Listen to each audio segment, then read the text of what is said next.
এই মুহূর্তে হাইকোর্ট এলাকায় আছেন রিপোর্টার শাকির আহমেদ। সরাসরি যাচ্ছি তার কাছে। প্রধান বিচারপতি সহ আপিল বিভাগের বিচারপতিদের পদত্যাগের দাবিতে আজ সকাল থেকেই এই আদালত প্রাঙ্গণ কিন্তু উত্তপ্ত ছিল। শিক্ষার্থীরা কিন্তু বিভিন্ন স্কুল কলেজ এবং বিশ্ববিদ্যালয় থেকে একত্রিত হয়ে সকাল 10টার পর থেকে ঢাকা বিশ্ববিদ্যালয় এলাকায় জড়ো হন। পরবর্তীতে তারা একটি মিছিল নিয়ে এই মাজার গেট যেটি রয়েছে হাইকোর্টের, সেটিতে কোর্টে আদালত প্রাঙ্গণে প্রবেশ করেন। পরবর্তীতে তারা নানা স্লোগান, মিছিল, বিক্ষোভ সহ নানাভাবে তাদের যে দাবি, অর্থাৎ প্রধান বিচারপতি এবং আপিল বিভাগের যে বিচারপতিরা রয়েছেন তাদের পদত্যাগের যে দাবি সেটি কিন্তু তারা জানান। এবং সবশেষ আমরা যতটুকু জানতে পেরেছি যে আইন উপদেষ্টা সহ নানা আনুষঙ্গিক সূত্রে যে প্রধান বিচারপতি পদত্যাগ করবেন এমন একটি অনানুষ্ঠানিক আভাস পাওয়া গেছে বা অনানুষ্ঠানিক সংবাদ পাওয়া গেছে।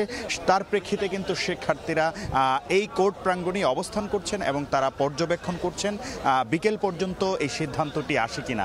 অর্থাৎ তারা যে যে প্রতিষ্ঠান থেকে আসছিলেন তারা সংঘবদ্ধ হয়ে কিন্তু এই আদালত প্রাঙ্গণে অবস্থান করছেন। তারা আপাতত দুপুরের যে বিরতি সেই বিরতিতে আছেন এবং তারা বলছেন যে এই আদালত প্রাঙ্গণকে, অর্থাৎ বিচার ব্যবস্থাকে রাজনীতিকরণ সহ নানাভাবে আইন অঙ্গনকে কলুষিত করার কারণে তারা প্রধান বিচারপতি সহ অন্যান্য আপিল বিভাগের বিচারপতিদের পদত্যাগ দিয়েছেন।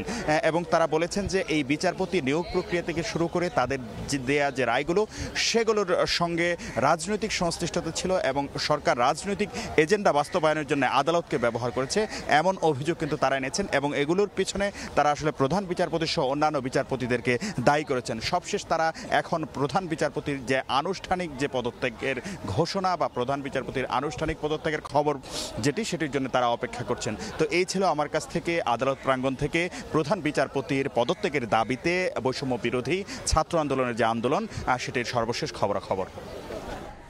সরাসরি যুক্ত ছিলাম হাইকোর্ট প্রাঙ্গণে।